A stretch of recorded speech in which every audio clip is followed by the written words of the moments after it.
Though the experience finding the forest cats wasn't enjoyable, it did give him a sense that it would be a while before they encountered any more of them. It wasn't a set rule, but the forest cats seemed to hunt in small packs. This was of course with the occasional leader that would be with the smaller monsters. We would have been wiped out if one of those larger forest cats was with the 10 smaller ones. James sighed.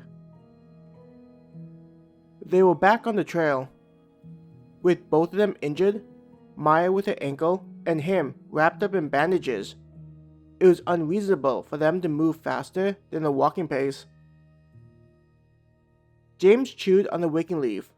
The sweet taste was welcomed, in addition to the stimulating effects and energy. He should be in pain with all the wounds, but the leaf helped offset it.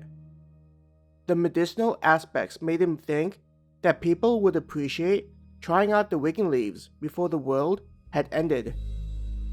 Not only would it be a better substitute compared to coffee, but the energy contained inside strengthened a person. Maya walked next to him. She held one of his hands and gently swung their hands back and forth between them. It was like they were enjoying a romantic outing instead of struggling to survive in a dangerous environment.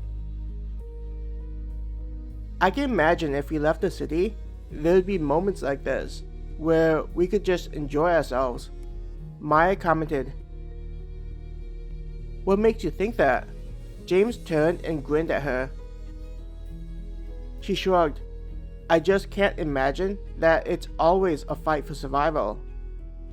There have to be moments where we can just enjoy the world. The idea that those monsters are everywhere and will attack a person at every instance doesn't feel like a world that I'd enjoy living inside. Maya smiled sadly. No one living inside the underground cities had any idea what the outside world was like. None of the adventurers dared to explore, despite their experience taking care of themselves. If it were before everything happened, most of the adventurers would be stronger than soldiers. This was at least what those who had served in the military for various countries worldwide suggested. There were some broadcasts where adventurers who had previously been soldiers would teach their viewers what being a soldier was like. Compared to what they were currently doing inside simulation, the training streams were more for entertainment than practical advice. The fact that people watched those streams not to learn but for entertainment truly described the world they were currently inside. It was also somewhat redundant considering the guild provided classes and training for getting stronger, along with survival skills and teamwork management.